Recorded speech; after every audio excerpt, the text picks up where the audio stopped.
Hi hello नमस्कार. भाऊबीज तर घरी साजरी केली आणि दुसऱ्या दिवशी सकाळी निघायचं तर माहेरी निघाल्यानंतर मस्तपैकी छान रेडी झालो आणि निघालो माहेरी जायला.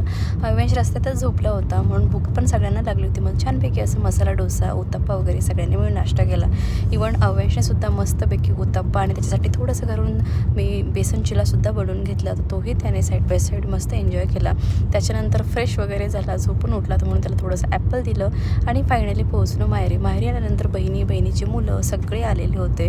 सगळ्यांसाठी वरून फटाके आणले, ते सगळ्यांना दिले आणि सगळे मस्तपैकी ना फटाके वाजवत सुरसुरे वाजवत बऱ्याच गोष्टी असे गप्पा टप्पा मारत सगळं एन्जॉय करत होते. आणि खूप मोठी फॅमिली जमली होती घरामध्ये, त्याच्यामुळे खूप प्रसन्न आणि खूपच मजा आली. सगळ्या मुली, बहिणीच्या मुली, त्यांची मुलं, भाची सगळे असे एकत्र जमले होते. सगळे कोणाच्या काही ना काही गप्पा सगळे असे चालू होते. आम्ही सगळे एकत्र बघून मुलं जे फटाके वाजतात ना त्यांचा आनंद घेत होतो. आणि त्याच्यानंतर वहिनी त्या लोकांची चालू होतं साईड बाय साईड स्वयंपाकामध्ये पण बरंच मस्त मेनू होता. पण तोपर्यंत म्हटलं चला जेवायला वेळ आहे तोपर्यंत फटाके वगैरे वाजवून घेऊयात.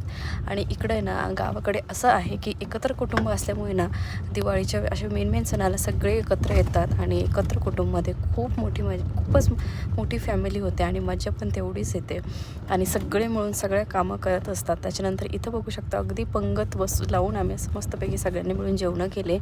त्याच्यामुळं हा आनंद आहे ना मला तरी वाटतं गावाकडेच बघायला मिळतं. त्याच्यानंतर जेवणं वगैरे झाले आणि सगळ्यांच्या गप्पा झाल्या. सो चलो व्लॉग इथे एंड करते. भेटू एका छानशा व्लॉगमध्ये. तोपर्यंत बाय. भेटू एका छानशा नेक्स्ट व्लॉगमध्ये. Bye bye.